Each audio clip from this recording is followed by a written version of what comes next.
thought it high time that I did an update on the garden. I've not done a video in the garden for a while, and there's been some interesting comings and goings and activities, mainly involving bees and spiders, so you have been warned, arachnophobes. But the garden, as you can see, is starting to come together now once more. There's been some changes, some plants taken out from last year, namely the ericemums, which ultimately get a bit too large for the garden, and I just like to plant fresh plants each year.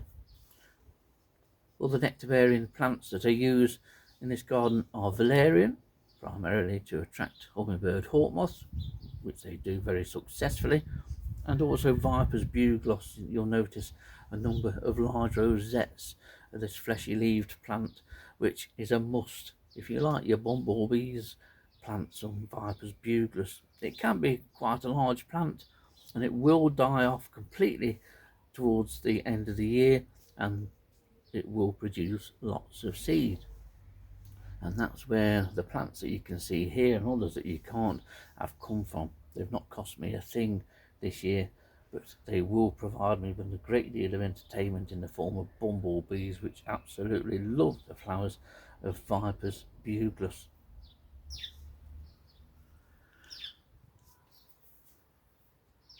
Well, the garden is just starting to really get going now.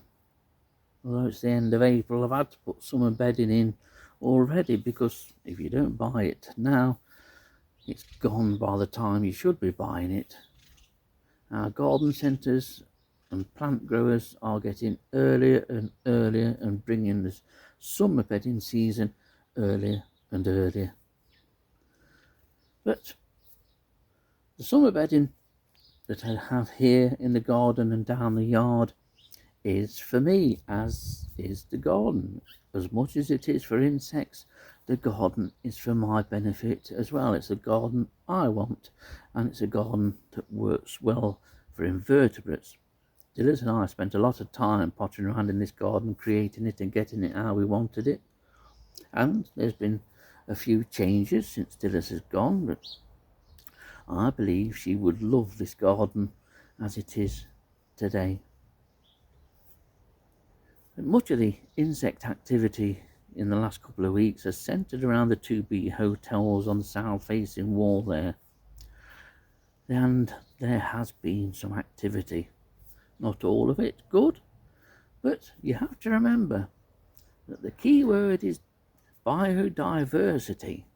That there is good and bad in biodiversity. You can't have it all flowery pink unicorns.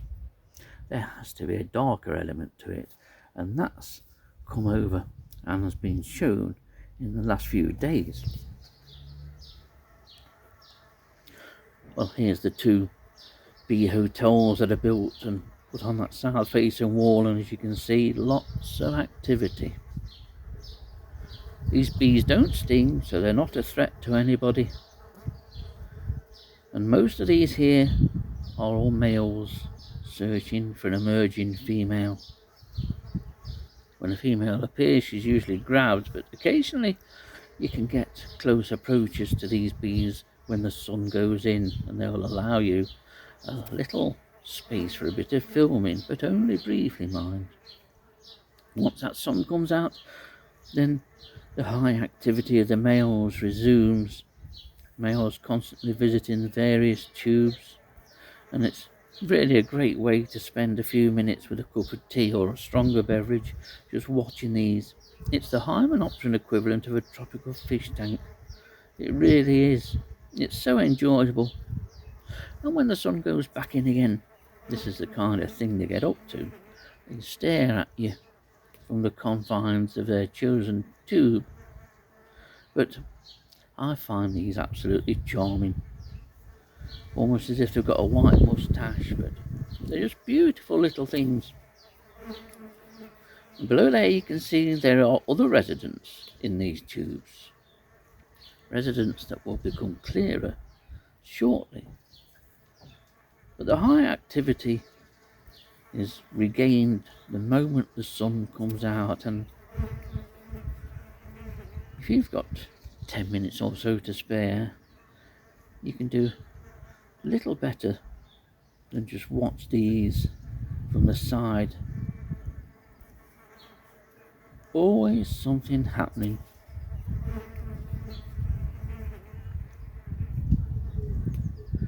Now, I mentioned that there are other residents in this bee hotel.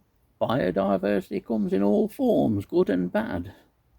And you can see here, this chap is looking and waiting for a female, but something else comes out to surprise him. He certainly got the shock of his life and probably lost a bit of weight in the process, but here we see the culprit. It's the mouse spider, Scottophilus black wally eye.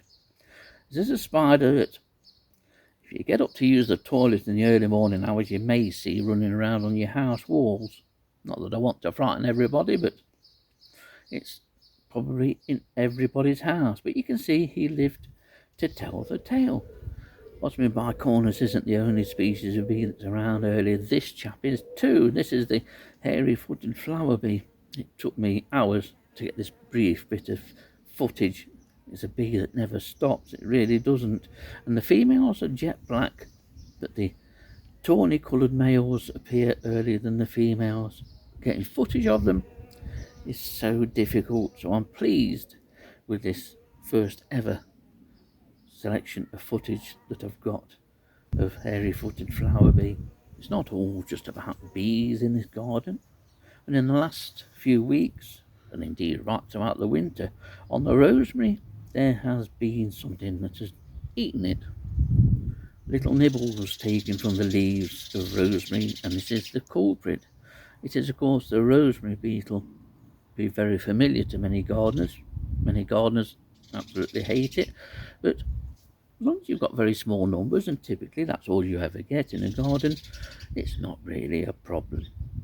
And it's a beauty too. While appearing to be a brown beetle from a distance, take some time and get closer to this species, and you'll see the most gorgeous coloured beetle. Just look at that.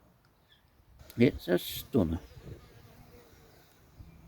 Quite often, they're difficult to spot. They will get right in the upper growth of the foliage of rosemary, tuck themselves in, and they can be quite a hard find.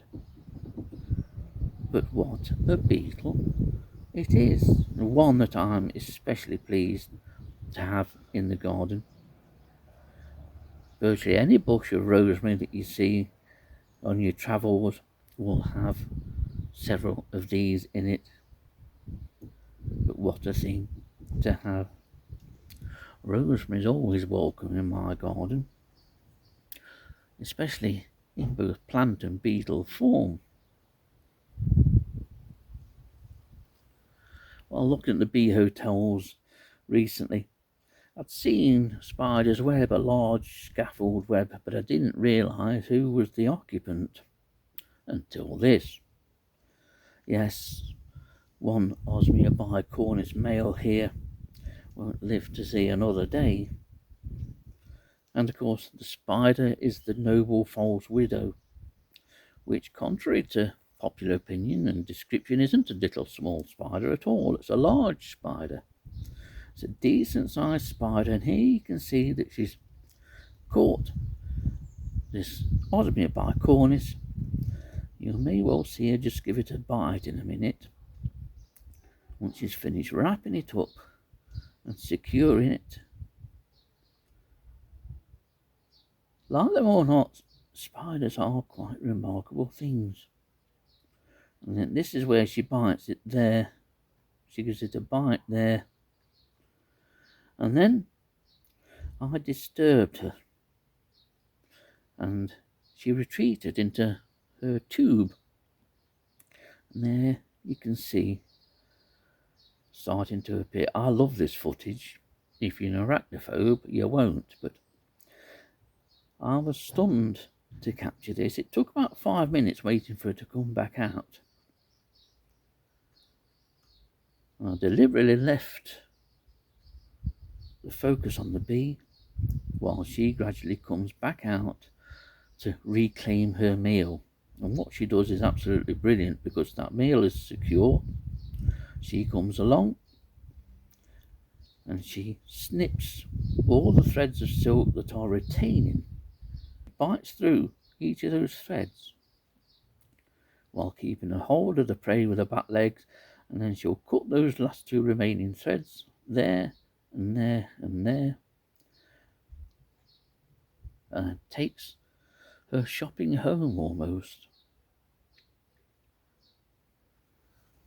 So that's the garden as is at the moment, and some of the comings and goings that it's already provided at the beginning of spring 2026.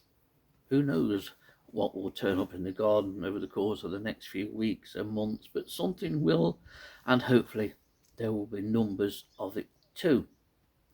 So I'm looking forward to see what does turn up, but in the meantime I think it's time for another refill of coffee rather than what you was expecting.